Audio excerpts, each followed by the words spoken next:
Good evening সবাইকে। আজ হলো 16 আগস্ট রবিবার। আজকের সন্ধ্যার বিশেষ বিশেষ খবর হলো রাজপুরে 11 কোটির মিনি স্টেডিয়ামের ভূমি পূজা, 2 বছরের মধ্যে কাজ শেষের লক্ষ্য। কাতারের পশ্চিম কাটিগড়ার রাজপুরে ক্রীড়া পরিকাঠামোর উন্নয়নে নতুন সংযোজন হতে চলেছে একটি মিনি স্টেডিয়াম। আজ রবিবার প্রায় 11 কোটি টাকা ব্যয়ে নির্মীয়মান এই স্টেডিয়ামের আনুষ্ঠানিক ভূমি পূজা অনুষ্ঠিত হলো। ভূমি পূজার মাধ্যমে প্রকল্পের নির্মাণ কাজের সূচনা করেন কাটিগড়ার বিধায়ক কমলাক্ষ দে পুরকায়স্থ। সূত্রে জানা গেছে, মিনি স্টেডিয়াম নির্মাণের জন্য প্রয়োজনীয় প্রায় 32 বিঘা জমি জালালপুর চা বাগান কর্তৃপক্ষের পক্ষ থেকে দান করা হয়েছে। প্রথম পর্যায়ে 10 কোটি 93 লক্ষ টাকা ব্যয়ে স্টেডিয়ামের পরিকাঠামোগত কাজ সম্পন্ন করার পরিকল্পনা রয়েছে। পরবর্তীতে দ্বিতীয় দফায় আরও 10 কোটি টাকা বরাদ্দ আসবে বলে জানা গেছে, অর্থাৎ পূর্ণাঙ্গ প্রকল্পে বিনিয়োগের পরিমাণ প্রথম পর্যায়ের বরাদ্দের তুলনায় আরও উল্লেখযোগ্যভাবে বাড়বে। বিভাগীয় কর্তৃপক্ষের বক্তব্য অনুযায়ী নির্ধারিত সময়সূচি অনুযায়ী এগোলে আগামী 2 বছরের মধ্যেই মিনি স্টেডিয়ামের নির্মাণ কাজ সম্পূর্ণ করার লক্ষ্য নেওয়া হয়েছে। ফলে প্রকল্পটি বাস্তবায়িত হলে পশ্চিম কাটিগড়া তথা বৃহত্তর এলাকার ক্রীড়াপ্রেমী ও উঠতি খেলোয়াড়রা উন্নত পরিকাঠামোর সুবিধা পাবেন বলে আশা করা হচ্ছে। আজকের ভূমি পূজা অনুষ্ঠানে উপস্থিত ছিলেন বিজেপি 4 মণ্ডল সভাপতি বিশালাক্ষ দেব, নিত্যগোপাল দাস, মিঠুন শুক্লবৈদ্য ও নিরাপদ দেব। এছাড়াও উপস্থিত ছিলেন জেলা পরিষদের সদস্য পম্পি দাস, প্রমীলা বৈষ্ণব ও ত্রৈবাসী দাস, কাটিগড়ার সার্কেল অফিসার যাত্রাকান্ত কর্মকার, বর্ষিয়ান বিজেপি নেতা সুখেন্দু কর, কাটিগড়া পূর্ত বিভাগের এসপিও গুণেন্দ্র শর্মা সহ অন্য কর্মকর্তা, বরাদপ্রাপ্ত ঠিকাদার রত্নদীপ দাস পুরকায়স্থ সহ এলাকার বিশিষ্ট নাগরিকরা। রাজপুরে এই মিনি স্টেডিয়াম নির্মাণের উদ্যোগকে ঘিরে স্থানীয়দের মধ্যেও আগ্রহ তৈরি হয়েছে। বিধায়ক কমলাক্ষ প্রকল্পটি নির্ধারিত সময়ের মধ্যে বাস্তবায়িত হবে বলে মত ব্যক্ত করেন এবং পশ্চিম কাটিগড়ার ক্রীড়াক্ষেত্রে একটি গুরুত্বপূর্ণ পরিকাঠামো হিসেবে গড়ে উঠবে বলে আশা ব্যক্ত করেন। এদিকে প্রায় 11 কোটি টাকার কাজ, অথচ সেই কাজের ভূমি পূজন উপলক্ষে আয়োজিত সভার ব্যবস্থাপনা নিয়ে উঠল নানা প্রশ্ন। প্রচণ্ড রোদের মধ্যে নীল রঙের ত্রিপল টাঙ্গিয়ে এবং চারপাশে কয়েকটি কাপড় লাগিয়ে সবার আয়োজন করা হয়, ফলে উপস্থিত অনেকেই অস্বস্তিতে পড়েন। অথচ দিনটি ছিল আজ রবিবার, স্কুলও বন্ধ, তাই পাশে থাকা স্কুল ভবনের সবার ব্যবস্থা করা যেত বলে মত প্রকাশ করেন উপস্থিতদের অনেকেই। অভিযোগ, শুধু সভাস্থলের ব্যবস্থাপনাই নয়, খাবারের প্যাকেট নিয়েও শুরু হয় গুঞ্জন। উপস্থিত বিশিষ্টজনদের জন্য তুলনামূলক বড় মিষ্টির প্যাকেটে উন্নত মানের এবং অন্যদের জন্য ছোট প্যাকেট দেওয়া হয়েছে বলে অভিযোগ উঠে। কেন এই বৈষম্য প্রশ্ন উঠে। পাশাপাশি ছিল না পানীয় জলের ব্যবস্থা। বিষয়টি নিয়ে উপস্থিত মধ্যে খুব ও কটাক্ষ শোনা যায়।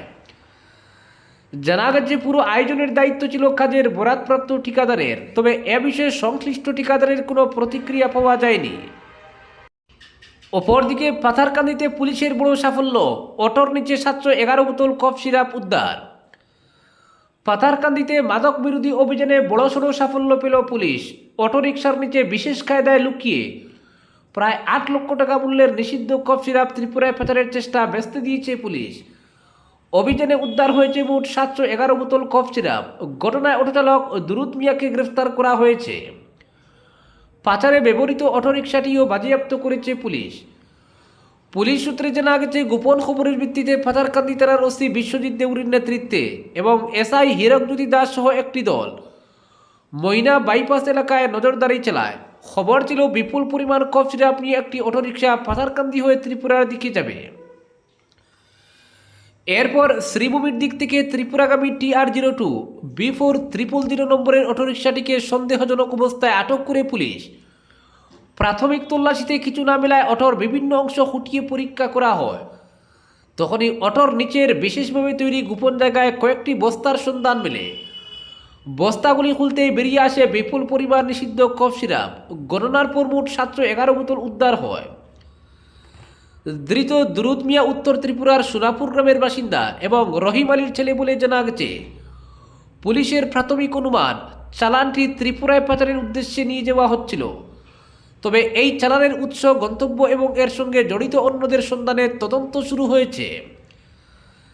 ধৃতকে জিজ্ঞাসাবাদ করে আন্তঃরাজ্য পাচার চক্রের যোগসূত্র খতিয়ে দেখছে পুলিশ।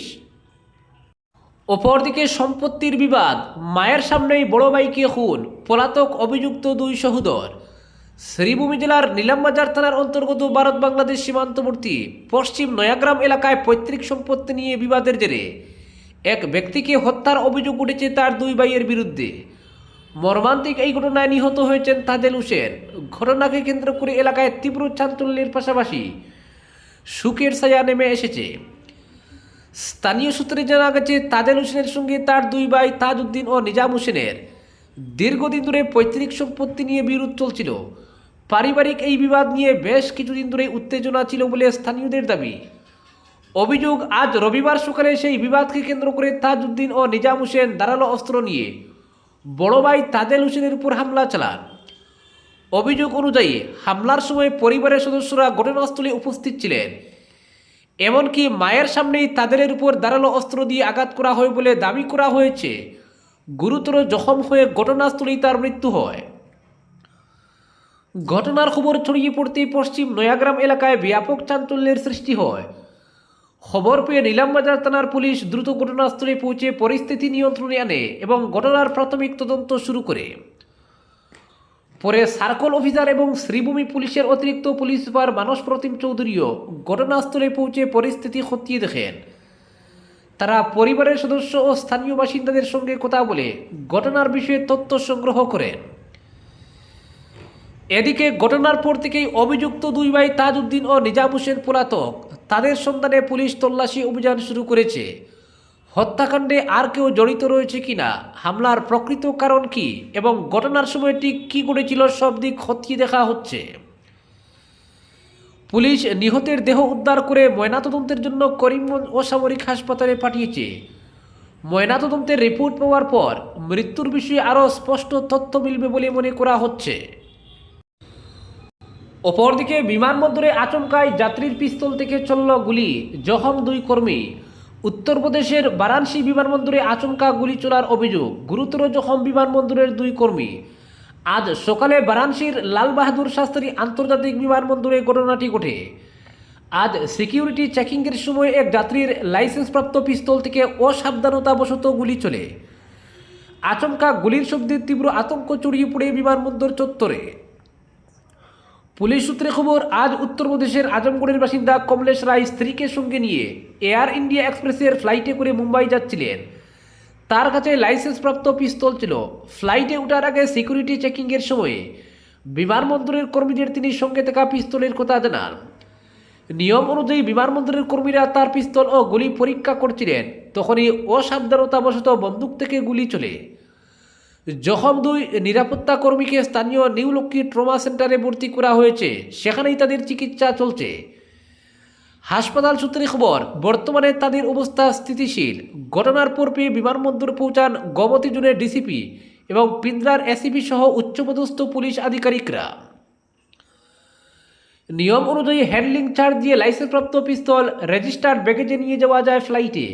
তবে পরীক্ষার সময় কীভাবে গুলি চলল তা খতিয়ে দেখা হচ্ছে। বিমানবন্দর কর্তৃপক্ষ জানিয়েছেন, পুলিশকে সব জানানো হয়েছে, ঘটনার যথাযথ তদন্ত হবে। আজকের বিশেষ সংবাদ এখানেই সমাপ্ত।